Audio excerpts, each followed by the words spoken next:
नमस्कार मेरे प्यारे साथियों, आप सभी का स्वागत है आपके अपने चैनल फर्स्ट टाइम स्टोरी में। दोस्तों, आज की कहानी में हम लोग देखने वाले हैं एक बूढ़ी चिड़िया ने बताई 6 बातें। अगर इंसान इन 6 बातों को अपनी ज़िंदगी में उतार लेता है तो उसके पास से गरीबी भाग जाती है। अक्सर देखा गया है कि इंसान अपने भाग को कोसते रहता है। अगर इंसान अच्छी कर्म करे और मेहनत और लगन से करे तो वो अपने भाग को भी बदल सकता है। दोस्तों, कहानी में हमें आगे सुनने को मिलेगा कि इंसान अपने भाग्य को कैसे बदल सकता है। चलिए दोस्तों, कहानी को शुरू करें। उससे पहले आप लोग कहानी में खो जाए, वीडियो को लाइक और चैनल को सब्सक्राइब कर दीजिए। एक छोटा सा जंगल था, उसमें एक चिड़िया रहा करती थी जो कि बूढ़ी हो गई थी। एक दिन की बात है, उसी राह से एक बूढ़ी माँ जा रही थी जो कि काफ़ी गरीब थी और उनको खाने का नहीं था। तभी वो बूढ़ी माँ उसी गाछ पर बैठ जाती है और सोचने लगती है कि हे भगवान, तूने मेरे ज़िंदगी में इतना कष्ट क्यों दिया है। जो मेरे बाल बच्चे हैं वो मुझको नहीं पूछ रहे हैं इस समय में, अब मैं क्या करूँ। तभी दोस्तों वो चिड़िया यह सब बात सुन लेती है और कहती है कि हे बूढ़ी माँ, आप काफ़ी दुखी लग रही है। तभी वो बूढ़ी माँ कहती है कि हे चिड़िया बहन, मैं काफ़ी दुखी हूँ और मेरे बाल बच्चे मुझे बुढ़ारी समय में घर से निकाल दिए हैं। यह बात सुनकर चिड़िया कहती है कि हे बूढ़ी माँ, मैं आपको एक छोटा सा कहानी सुनाती हूँ। इस कहानी को आप पूरा सुनना, तभी आपको पता चलेगा कि इंसान अपने कर्म से भाग को कैसे बदल सकता है। बूढ़ी माँ कहती है कि हे चिड़िया बहन, तुम कहानी सुनाओ, मैं कहानी पूरा सुनूंगी। दोस्तों, उसके बाद चिड़िया कहती है कि एक प्यारा सा गांव था। उस गांव में एक रूपवती लड़की थी जिसका शादी हाल ही में हुआ था। दोस्तों, शादी के कुछ महीने के बाद उसका पति का देहांत हो जाता है और वो रूपवती चाहती है कि मैं अपना ज़िंदगी त्याग दूं। तभी उसे ख्याल आता है कि मेरे पेट में जो बच्चा पल रहा है वो मेरे लिए एक नया दुनिया का दर्शन कराएगा। उसके लिए मुझे जीना पड़ेगा, नहीं तो मैं उस बच्चे का भी हत्यारन कहलाऊंगी। दोस्तों, इस तरह से उस बच्चे को वो जन्म देती है और बच्चे जैसे ही थोड़ा सा बड़ा होता है उस लड़का का नाम रखती है विश्वास। दोस्तों, ऐसे ही समय निकलते गए। अब वो लड़का स्कूल में पढ़ाई करने के लिए जाता है। तभी उसके बहुत बड़े बड़े दोस्त थे जो कि राजा महाराजा के घर से थे। वो लोग खाना में लेकर कुछ अलग टाइप कर आते थे और ये कहे तो सूखा रूखा खाना लेकर जाता। एक दिन वो लड़का घर आता है और अपनी माँ से पूछता है कि हे माँ, हमारे पास इतना धन क्यों नहीं है। हमारे दोस्त जो आते हैं स्कूल में वो तो बहुत अच्छे अच्छे खाना लेकर आते हैं, पर हमारे पास इतना अच्छा खाना क्यों नहीं है। तभी उसकी माँ कहती है कि हम लोग गरीब हैं, जिसके नसीब में होता है उसके पास ही धन होता है, हमारे नसीब में नहीं है और हमारे नसीब में गरीबी लिखी है। वो लोग बहुत सेठ के घर के हैं, राजा के घर के हैं, उनका नसीब अच्छा है। और मैं तुमसे क्या बताऊं, हमारे नसीब में इतना गरीबी है कि शादी के कुछ महीने बाद ही तुम्हारे पिता मुझको छोड़कर चल बसे, और इससे गरीबी हमारे लिए क्या हो सकती है। तभी वो लड़का कहता है कि हे माँ, ये गरीबी कहाँ से आती है। तभी वो रूपा कहती है कि गरीबी भगवान नसीब के ऊपर लिखते हैं, जिसका नसीब जैसा उसके नसीब में भगवान लिख देते हैं। तभी वो लड़का कहता है कि नसीब कौन लिखता है, हे माँ तू बता, नसीब इस धरती पर आखिर कौन लिखता है। तभी वो रूपा कहती है कि भगवान लिखते हैं नसीब, वो जंगल में तुम्हें मिल जाएंगे। वो लड़का काफ़ी जिद्दी था, वो कहता है कि मैं भगवान से ज़रूर मिलूँगा और उनसे ये प्रश्न पूछूंगा कि आखिर उन्होंने मेरे ज़िंदगी में इतना गरीबी क्यों लिखा है, मैंने भगवान का क्या बिगाड़ा है। तभी वो रूपा कहती है कि भगवान तुम्हें इतना जल्दी मिलने वाले नहीं हैं, और वो भगवान की तलाश में जंगल में चल देता है। भगवान की तलाश करते करते रात्रि हो जाती है और भूख प्यास से वो लथपथ हो जाता है। अब उसे भूख सताने लगती है। तभी वो वृक्ष पर फल खोजने लगता है, परंतु उसे फल नहीं मिलता है। उस लड़के को चक्कर आ जाती है और गिर जाता है। कुछ देर के बाद पुनः होश आता है और फिर भगवान की तलाश में आगे की ओर बढ़ जाता है। फिर जाते जाते शाम हो जाता है। वो एक पेड़ के नीचे सर रखकर अपना सो जाता है। सुबह होते ही फिर वो भगवान की तलाश में चल देता है। तभी माता पार्वती और भोले शंकर भगवान वहीं से जा रहे थे। तभी माता पार्वती कहती है कि देखिए, आपका एक भक्त आपकी तलाश में कितनी कष्ट उठा रहा है। तभी भोले शंकर भगवान कहते हैं कि चलो हम लोग अपनी मार्ग पर चलते हैं। माता पार्वती कहती है कि चलिए पहले इसका किस्मत बदल दिया जाए और इसको कुछ हेल्प कर दिया जाए। भोले शंकर भगवान कहते हैं कि ठीक है, चलो इसका कुछ मदद कर दिया जाए। उसके बाद भोले शंकर भगवान उसके पास जाते हैं और कहते हैं कि तुम किसका तलाश कर रहे हो। तभी वो कहता है कि मैं भगवान की तलाश कर रहा हूँ, जो नसीब लिखते हैं उनसे मेरा कुछ सवाल है। तभी भोले शंकर भगवान कहते हैं कि बोलो तुम्हारा क्या सवाल है। तभी भोले शंकर भगवान कहते हैं जो भी तुम्हारा सवाल है मैं तुम्हारा नसीब बदल रहा हूँ और मैं तुम्हारे नसीब में तो कुछ लिखा नहीं है खास, यानी तुम्हारे नसीब में गरीबी लिखी है, इसलिए मैं तुम्हें एक सोने का हार दे रहा हूँ, ये ले जाओ और बेचकर तुम इससे अपना गरीबी दूर कर लो। लड़का को समझ आ गया कि ये हार अगर मैं बेचता हूँ तो मेरी गरीबी कुछ दूर हो जाएगी और कुछ दिन हमारे लिए अनाज पानी मिलना आसान हो जाएगा। दोस्तों वो हार लेकर चल देता है। तभी उसे एक जगह नींद आने लगती है क्योंकि वो काफ़ी थका हुआ था।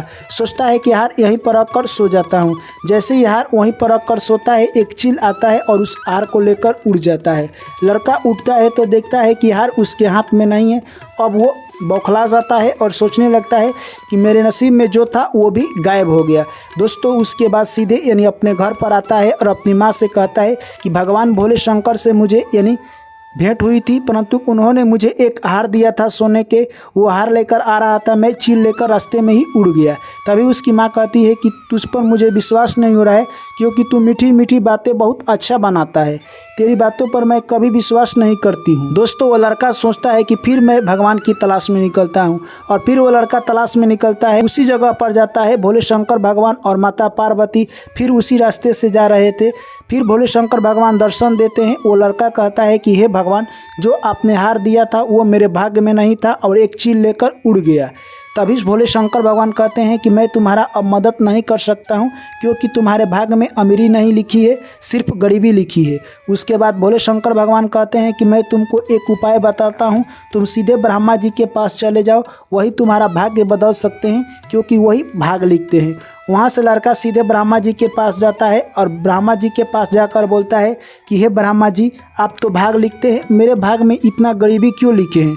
तभी ब्रह्मा जी कहते हैं कि तुम्हारा भाग ऑलरेडी ऊपर से ही लिख कर आया है, इसमें कोई बदलाव नहीं कर सकता है। तभी वो लड़का कहता है कि देख लीजिए, अगर आप कुछ मेरी मदद कर सकते हैं तो कर दीजिए, मेरे भाग में थोड़ा सा भी बदलाव कर दीजिए। ब्रह्मा जी कहते हैं कि मैं तुमको एक अंगूठी देता हूँ, ये सोने की अंगूठी है, ये लेकर जाओ, तुम्हारा भाग्य बदल सकता है।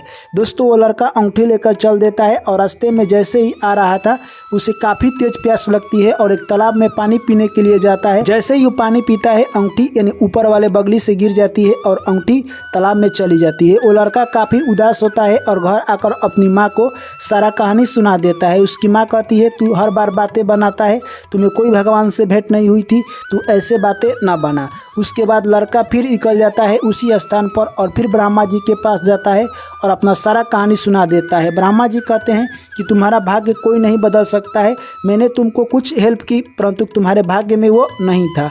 ब्रह्मा जी कहते हैं कि जाओ तुम शंकर भगवान के मंदिर के पास, वहीं पर सिर्फ दिन भर बैठे रहना और शंकर भगवान से कुछ मत मांगना, तुम ऐसे ही करना। वो लड़का सीधे वहाँ से आता है और शंकर भगवान के मंदिर में जाता, सुबह वहीं पर बैठकर भगवान की दर्शन करता और शाम को कुछ बिना मांगे चले आता। इसी तरह से वो लड़का कर रहा था। एक माह बीत जाता है। एक दिन शंकर भगवान देखते हैं कि ये लड़का सुबह आता है और मेरी दर्शन करता है और शाम को जाता है, मुझसे कुछ नहीं मांगता है। यहाँ तक कि लोग जब 5 मिनट के लिए मेरे दर्शन करने के लिए आते हैं तो इतना मांगते हैं कि उनकी 10 पुश्त मांगने की कोई ज़रूरत नहीं है, परंतु कि लड़का क्यों नहीं मांगता है। तभी एक दिन दर्शन देते हैं शंकर भगवान उस लड़के से कहते हैं कि मांगो, तुम्हें क्या चाहिए, और तुम डेली दर्शन करने के लिए आते हो, तुम्हें क्या चाहिए बताओ। तभी वो लड़का कहता है कि हे भोले शंकर भगवान, मेरे नसीब में इतना गरीबी क्यों लिखी है। तभी भोले शंकर भगवान कहते हैं कि तुम्हारा नसीब में तो गरीबी लिखा है, तुम्हारा नसीब कोई नहीं बदल सकता है।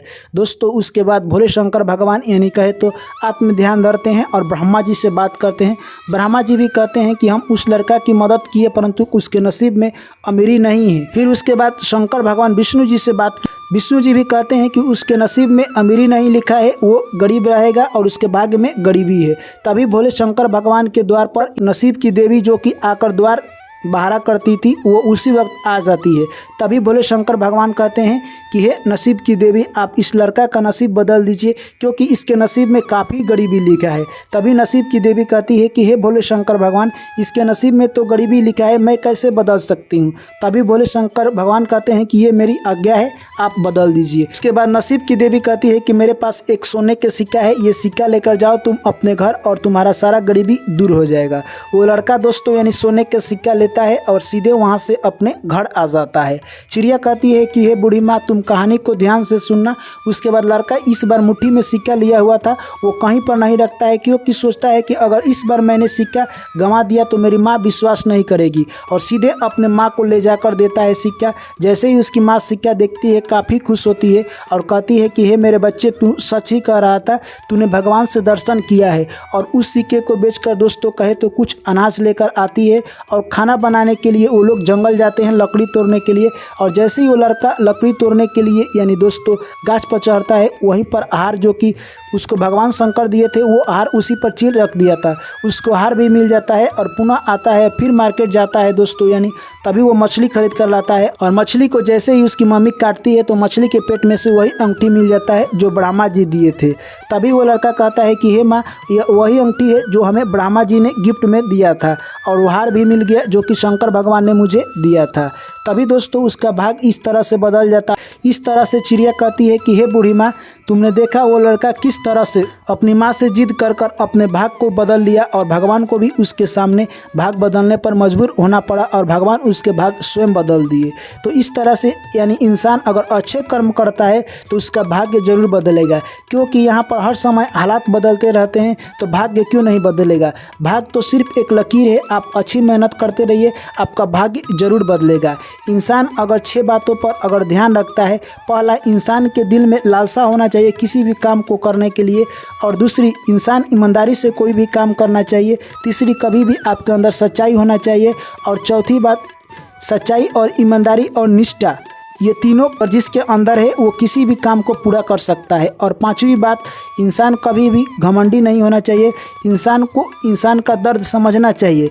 और छठी बात, जब तक अगर आप अपने कामों पर विश्वास नहीं करते हैं तो दूसरा कोई आपके ऊपर विश्वास नहीं करता है, इसलिए आप अपने कामों पर विश्वास कीजिए और भगवान के नेह लगाकर आप काम कीजिए, आप जरूर अपने कामों में सफल होंगे। तो दोस्तों यह कहानी जैसे ही बूढ़ी माँ सुनती है, कहती है कि हे चिड़िया बहन, तूने तो मेरे ज़िंदगी का सहारा बना दिया, मैं अब ज़िंदगी और जीना चाहती हूँ। और वहीं से बूढ़ी माँ घर लौट जाती है। दोस्तों ये कहानी यहीं पर संपन्न हो जाती है, परंतु कि ये कहानी हमें बहुत सीख देकर जाती है। इंसान को कभी भी अपने नसीब के ऊपर डिपेंड नहीं रहना चाहिए, हमें कर्म करना चाहिए, कर्म से नसीब को बदला जा सकता है। क्योंकि मेरे दोस्त, दिन में हालात बदलते हैं, ठीक उसी प्रकार नसीब भी है, अगर आप कर्म करते हैं तो आपका नसीब भी बदलेगा। चलिए दोस्तों, इस कहानी से आपने क्या सीखा कमेंट करके जरूर बताएं। वीडियो अच्छी लगी तो वीडियो को लाइक कीजिए, दोस्तों के साथ शेयर कीजिए, और आप लोग मुझे दीजिए इजाज़त। सभी लोग लिखिए जय श्री कृष्ण, राधे राधे।